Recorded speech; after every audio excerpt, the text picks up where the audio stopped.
Почитувана колешка, точно не ја наследивте оваа држава со просечна плата од 1000 евра, но дојдовте со едно лажно големо историско ветување дека ќе донесете 500 евра плата во Македонија за секој семејство. Меѓутоа тоа брзо го заборавивте откако дојдовте на власт.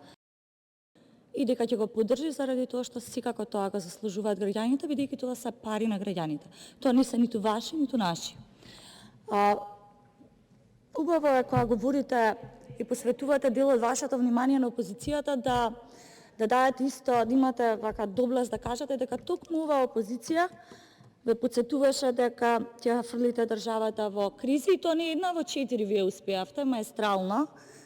Потоа го задолживте секој граѓанин за повеќе од 3500 евра, најновата статистика на Државен завод за статистика.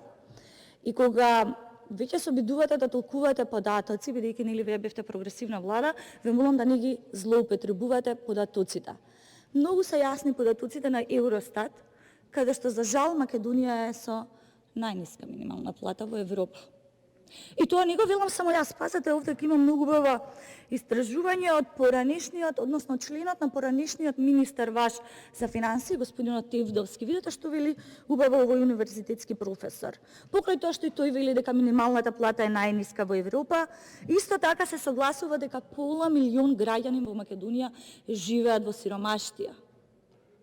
Затоа ве молам многу сериозно да го подобрите исто така, односно заедно да го подобриме ова законско решение и како што бараат синдикатите, не само итно да изгласаме зголемување на минималната плата, туку напротив дури и да се позанимаваме посериозно за спирално зголемување на сите останати плати.